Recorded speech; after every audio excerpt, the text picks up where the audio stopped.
yeah, I'm grateful for you all for being here. A little notification. And I'm really grateful for the story that you started with, Kira, of the jackdaws and just how, like tracking is so much about this. It's so much about like meeting an animal, meeting another being, meeting a plant, meeting a cloud formation, meeting the sun, and just opening your heart, and just opening that curiosity to know more, and that curiosity to know that animacy, that the living world is actually living, and is there for us should we choose to reach out to it.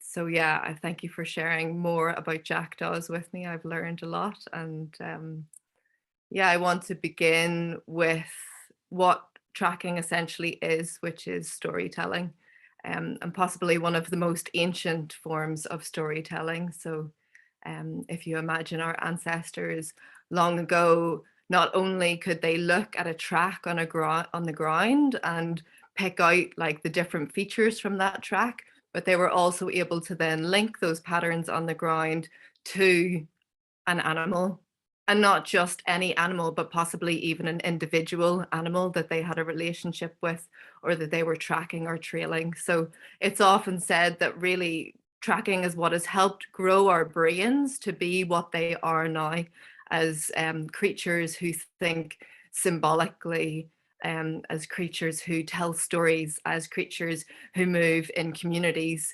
And I'll drop in a few of my favorite quotes around tracking, but one is that, tracking, it's like the worst kind of tracker is one who tracks alone. If you track alone, you're always right, because there's nobody there to say to you, it's not this, it could be this, there's no dynamic conversation around what this story could be. If you go out and you say that's a fox track, well, who's there to argue with you? So I'm really excited in Ireland at the moment. And, I know Kira's been doing this for a very long time as well, of like growing community of trackers. And basically we all are already. I think that's the thing that I really want to start with, is we're all trackers. It doesn't matter how old we are. We're tracking from the moment we're born. We're tracking the body movements of our caregivers. We're tracking the behaviors of those around us. We're tracking day and night. And now we're going into the supermarket and we're tracking, where is the eggs? Again, the eggs have gone. I can never find eggs in the supermarket. I don't know about anybody else, but we're constantly tracking where things are and where we are in relation to other things. So my own tracking journey grew out of a love for plants and a love of being in the woods. But when I began to track, it was as if, the whole world comes to life. Obviously plants are moving with the seasons, but when I walk past a plant, I might be able to see what insect is feeding on that plant, or I might notice a deer track that wasn't there yesterday, or I might look up and see some birds and wonder, are they using some of these plants to line their nests at this time of year? So there is there is an animacy to it. There's a story to everything. And I think it's important to remember that everything leaves a trace.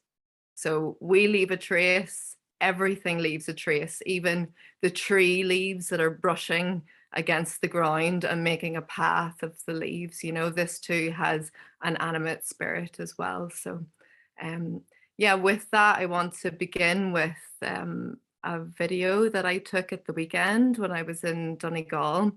So I'll share my screen, and I'm going to go into kind of sharing screen a lot. So hopefully it works.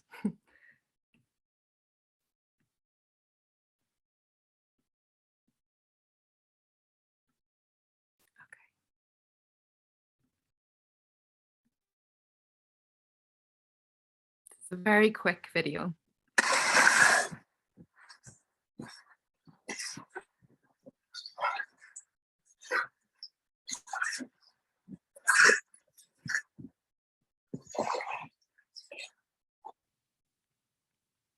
Very, very quick video. So moments before I took this video, we were walking down the beach, one of my favorite woodland beaches, Ards Forest Park. And I was really immersed. I was really in my head, and I was actually worrying about this webinar. I was thinking, what am I going to do? You know, like I need to prepare this. I shouldn't be here on the beach at my holiday. I need to be preparing. So just at that moment, Matthew, my partner, said, "What is that down at the edge of the water?" And we looked up, we saw this little black animal, and it was moving like a concertina. It was moving across the beach, and it came out of the water and it moved back into the water. And in that moment, I was like, of course, you know, like wildlife tracking, it's all around us. The wildlife is all around us if we choose to pay attention, you know, if we bring our awareness to the moment that we're in. And I raced down after this animal because, you know, it's such a joy to see something and then to be able to go down and to look at these really fresh tracks that were so, you know, they were so fleeting because the sea was coming in, and I knew I only had moments before the sea would take these tracks, and it was as if they were never there. So I ran down and I took a video of them, and I was stoked. So when we look at those movements of tracks, it's like these movements of an animal which has their tracks in one place and then they leave the ground and they come back again. So yeah, I think there's a real treat in that. There's real medicine in that of, you know, sometimes we're looking at tracks and we're trying to build the picture of what was there before. A lot of people talk about it as being like tracking mystery, you know, we're tracking something that's not there any longer, but once was. And we're going into questioning, you know, we're allowing our curiosity to lead us to question, what was this animal? What was it doing whenever it was moving here? How was it moving? Where was it going? What was pulling that animal across the landscape, or what was pushing it? Where is it now, and how was it feeling when it made these tracks? So yeah, it was such a treat to actually see the animal. And I suppose the intention a lot with wildlife tracking is that we're building up a bigger picture of animals, of their behaviors, of the landscape and the places that we find ourselves in, so that we can come to understand our own place in the world more as well. So we can understand what kind of a trace we're leaving on the world, what kind of a trace we want to leave on the earth. And I think forest school lends itself so beautifully to this practice, because as a principal, we're visiting the same place every week. We're coming back again and again and again. So really, we're embedding ourselves into a landscape. And when we begin to learn about who shares that landscape with us, then we can really begin to embed ourselves into that web of that place.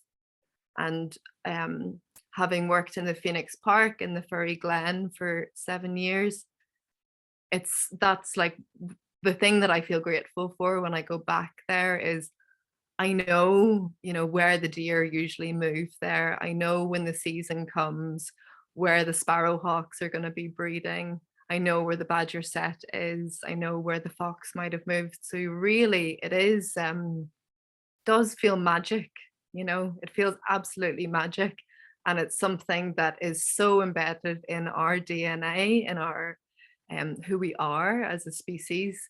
And it's something that really all we need is a curiosity and a hunger for relationship to grow that. So that's my very short introduction to wildlife tracking. And I'm just going to share a little. Where am I?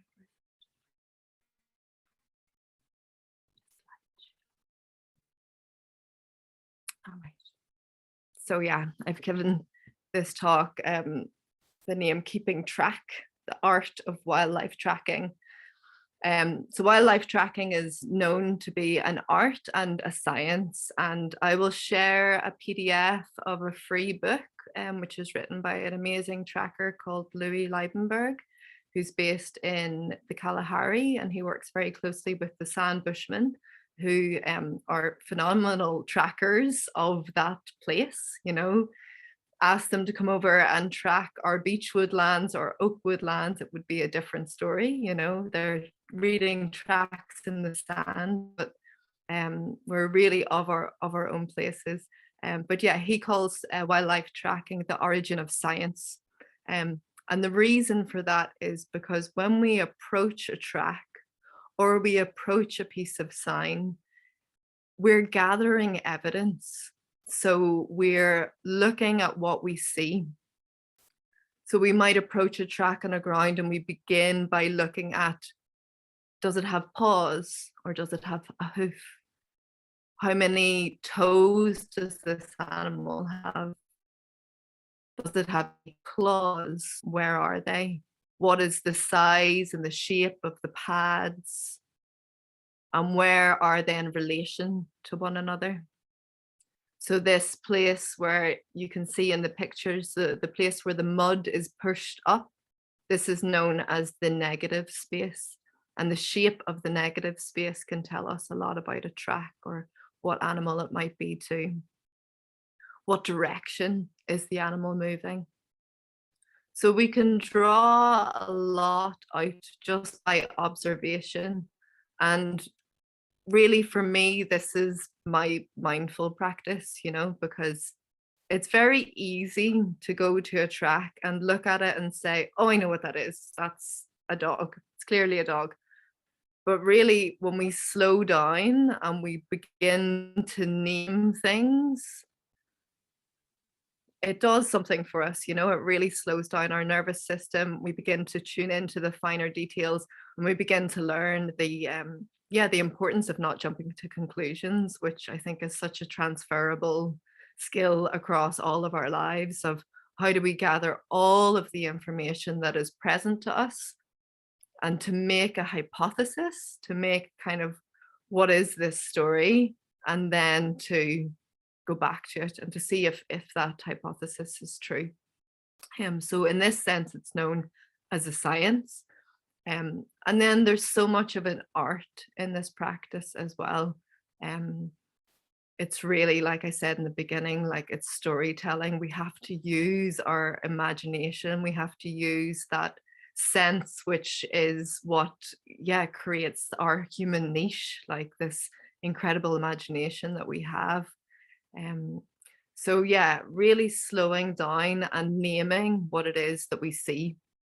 And then it's not just tracks that we're looking for, and so often in Ireland, it's not even that, because the rain might have washed all the tracks away. We're also looking for the signs of life. So, when I was thinking about this webinar, I thought, okay, I've got, maybe 30 or 40 minutes.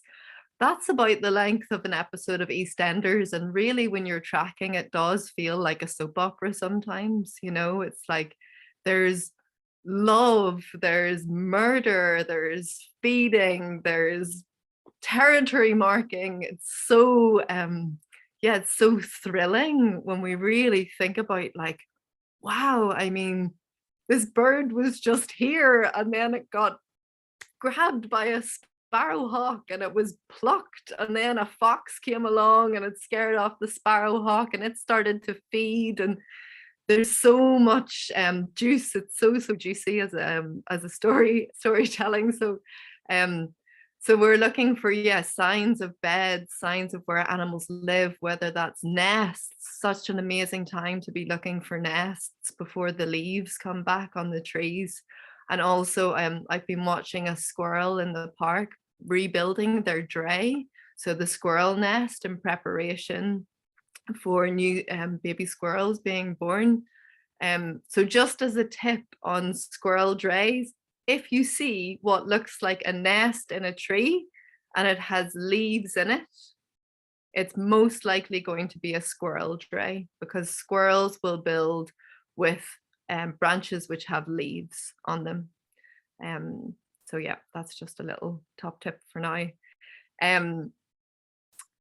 yeah, so we're also looking for things like feeding. So whether that's an animal feeding on another animal, or whether it's feeding of nuts or of pine cones, or some animals will mark territorially, so they might rub with glands that are on their face or on their hooves. And then there's a whole world of scat. There's a whole, yeah, I'm proudly creating a community of poo sniffers all over Ireland. So scatology is a real thing and we're out there.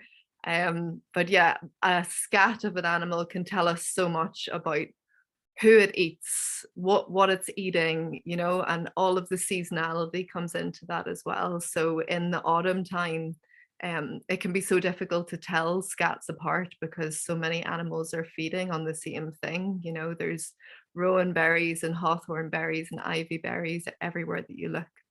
Um,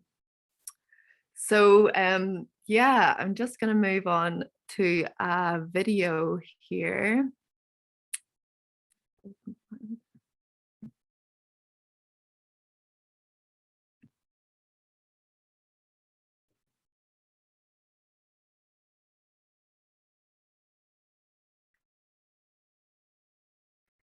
What will I play for you?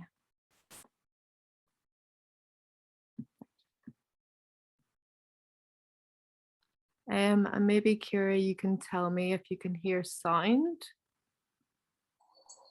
Will do. Can you make that full screen? So here I will, but can you hear sound? The track. Yes. Okay, great. Take a moment just. I will make it big now. Okay, here's a little video for you.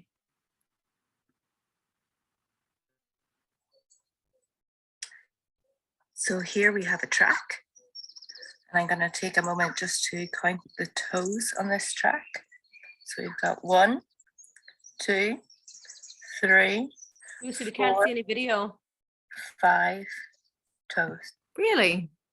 No, I just see a gray grid with a green line, like it's your desktop or something.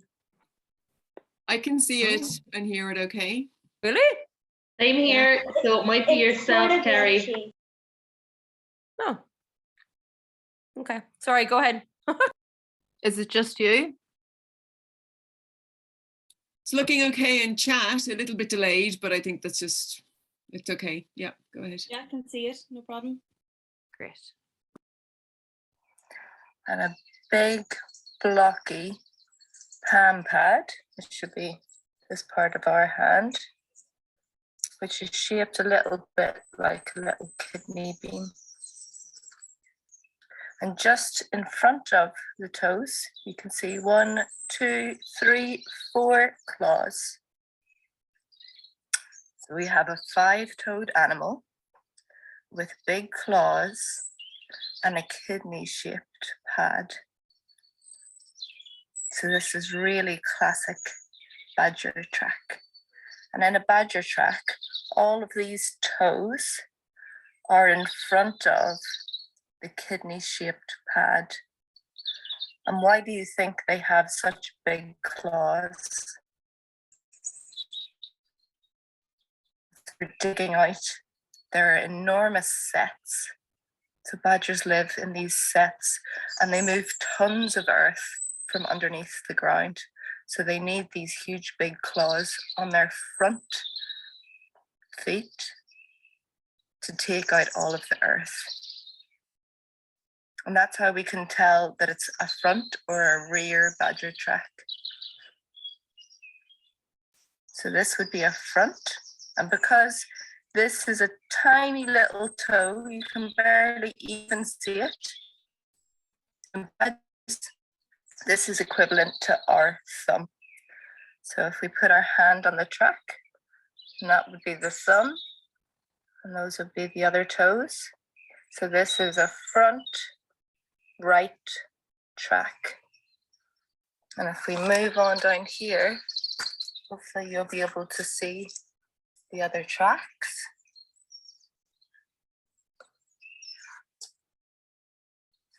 And sometimes, you know, you don't even see the pads. You'll just see the claws, like here. Now there's a badger moving at quite a speed down this driveway.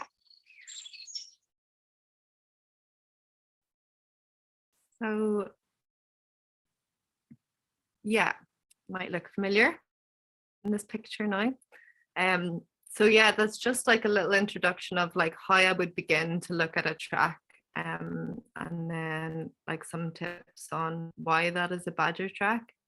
I'm really obsessed with badgers at the moment because where I live, it seems like a little bit of a safe haven for them, and there's lots more clans moving in. And a lot of them, like badgers, will change their bedding. So they'll go out and they'll gather grass and bracken and moss, and they'll drag it into their sets. So you often find like big piles of grass or piles of moss just at the entrance to the set or on the paths as we're walking, and it's like, oh, they're changing their bed. It's just yeah, I just find it so beautiful. Yes, I'm going to move on here. So something that my teacher, John Ryder, would say to me a lot is what's common occurs commonly. So when you're beginning to track, it's always really good to know what it is that you might be likely to find in your area. So there can be cases where, you know, there are not otters on that river, and then as the health of the river returns, we might be, as trackers, more able to see, okay, the otters have returned. But there's no point in looking for a wolf track in the Phoenix Park or whatever it is. You know, it's good to have an idea of what is living there already, and if it's common, well, you're going to find it very commonly. So for example, a dog, the things that we would find most commonly would be their tracks or their poo. And I'm fairly certain that we all know what dog poo smells like. So yeah, we don't need to go there. And I want to show you a little bit of a video just on how we would identify a dog track.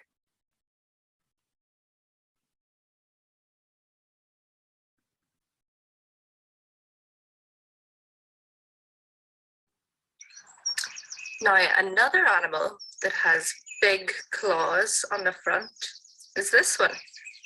We've got 2 tracks here. So let's count the toes together. 1, 2, 3, 4. So 4 toes. And then they have a big palm pad that's shaped a little bit like a triangle with these curved edges. And the claws, let's see, 1, 2, 3, and little one under there underneath the grass. So a 4-toed animal with big claws and a big pad. Let's see, how many of these toes do you think we could fit in this big pad? Maybe 2? It's pretty big. Any guesses on what this might be? This is, of course, a dog track. Specifically, it's Ollie the dog's track. Dogs have 4 toes. And this other toe has moved up their leg. If you have a dog or a cat, you can go and look at this now. They have a little toe that's moved right up their arm. And they have these huge big claws. So those claws help them to get traction when they're running. So that's a dog track. Now let's look at another track, which is also in the dog. Okay.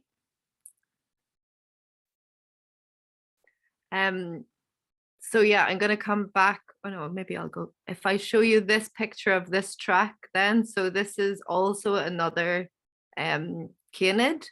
So a 4-toed animal, which places it into the group of feline or canid. This is a wild canine. So it's got 4 toes. It's got little claws that are more needle-like than the big blunted claws of the dogs. The dogs are blunted because they're either walking on concrete or their owners have clipped their nails. And if you look into this track, it's like such beautiful substrate. So the substrate being like the mud or the sand or whatever the animal's walking on. As a tracker, you'll end up just seeking out delicious mud. I'll often talk about delicious mud. If you look right into that track, you can see the hair on the bottom of the foot, those little lines. So it's a dog-like animal with very small toes. And if you notice in that first video, I was talking about how many toes we could fit into the palm pad, so into this part. With the dog, the palm pad is enormous.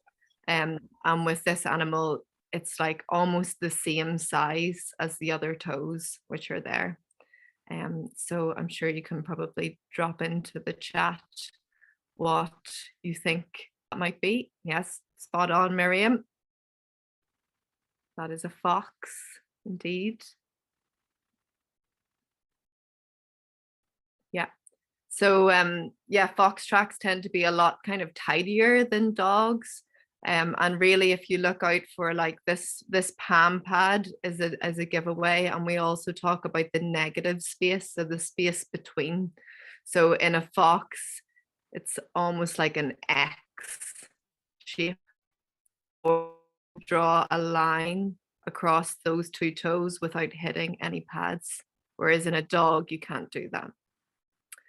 So that's a fox track. So badgers, I've already shown you the tracks and how to identify those. But I have another video of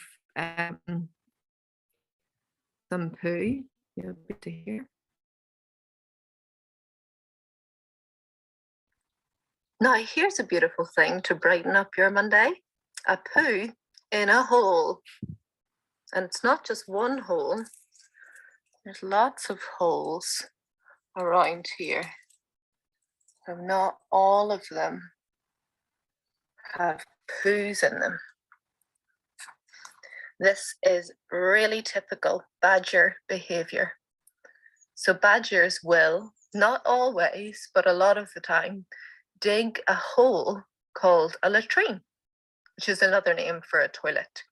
And they will poo into the hole. And sometimes you'll find one just on its own. And sometimes you'll find a latrine that they've been coming back to again and again, which can often mark the line between two territories of badgers. Badgers are really territorial, and most animals will use their scat or their pee to mark territory. And they can tell so much about the other animal just from the smell of their poo or pee. They can tell what sex the animal is, how old it is, how healthy they are. There's really a lot to know about someone just from their poo. So that's some poo. Yeah. So badgers, as I said, they don't always poo in latrines. Sometimes you'll find their poo just in the middle of the path. And one of my teachers always likes to joke that they've just kind of been caught out and make it to the toilet on time, which I'm sure has happened to all of us. So yeah, moving on, if you're living in a place where there's deer, you'll most likely be familiar with the pellets of poo that they deposit in different clumps, and also their tracks. So they have two toes. Yeah, I mean, deer leave such an impression on the landscape when we're trailing animals. It's the animal that we can most successfully trail, as in follow their tracks and their signs with the hope of seeing the animal, because they're so heavy footed and they often move in herds.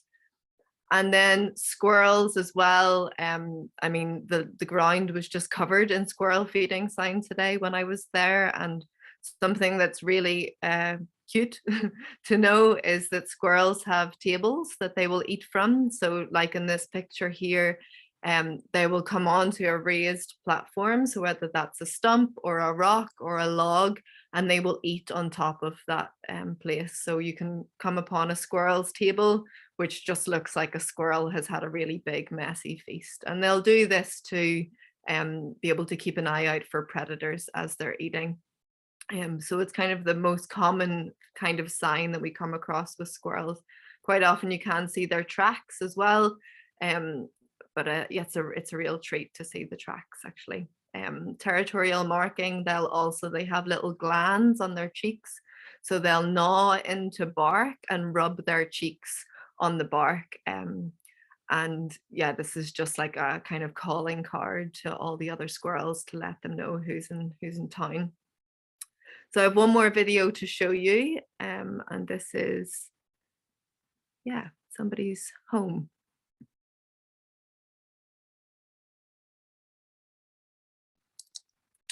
So I've come deep underneath this linden tree, and right at the base and among the roots, I find somebody's stash. Can you see it? All of these little seeds from the linden tree have been eaten open. And there's even some hazelnuts in here too.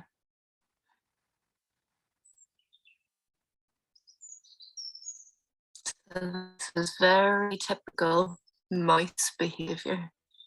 Just as we were saying before, the mice will tuck themselves in at the base of a tree or under a rock where they can be safe to eat their nuts and seeds.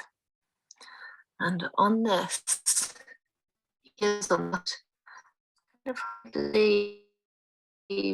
there are little teeth marks and little marks all around the edge of the hazelnut, which is where the mouse has clamped its little teeth on the bottom and then used its top teeth to go around and around and around the top, a bit like a tin opener. In here, I also spotted, oh, where's it gone now? Oh yeah, this one. So this is another hazelnut shell, but it's been cracked completely in half, which is actually something that a squirrel will do, not a mouse. Squirrels have much stronger heads and teeth than the mice, so they're able to get their bottom jaw underneath, like where my thumb is, and with their top teeth, they'll dig it in and crack the nut completely in half. This is something that squirrels master over their lifetime, and quite often we'll find the nuts of younger squirrels having completely shattered in half like this one, because they're just learning how to do it. So we've got squirrel and mouse and plane.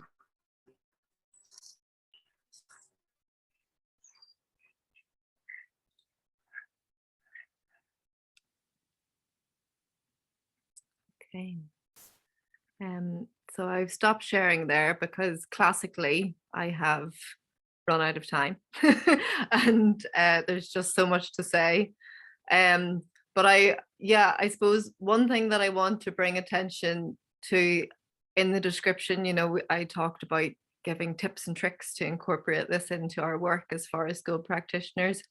And something that I often think about and that really became clear to me when I began to track more was how much of it we do. Like when we when we invite animal forms into circle, we're learning about how animals move, what their baseline movement is. When we ask each other, when we ask young people to embody animals, they're developing empathy across species, which is so much a core practice of tracking.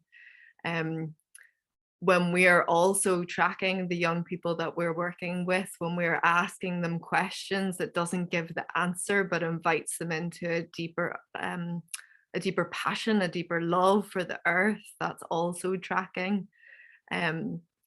So yeah, I mean, I think when we keep doing what we do, we are engaging with tracking. And for me, one of the biggest parts of this is that we as practitioners have our own passion ignited, that we might be waiting for a group and we find a particularly delicious mud puddle, or just take some moments to see who it is that might be living there. Like when we're tending to that relationship building that Kira spoke so beautifully of in the beginning, that yeah, like if we as practitioners have passion for the wild animals and the other beings that are sharing this space with us, then that transfers. We feel that from each other, and the young people will be tracking that in us as well, of yeah, like how real are you about this, how much do you love this. So yeah, there's lots of activities that I could share with you, but I feel like you already know them, and even to say to somebody to activate their owl eyes, or to move like a fox, or to listen with their deer ears, that's so much a part of it as well. Yeah, so I'm really thankful for you all for being here, and since so much of this is about curiosity and questions, I'd really just like to open it up to your questions if you have any. So yeah, thank you. I've got a question. Yeah. Yes. Lucy, you were telling us about the squirrels that they make nest with leaves on.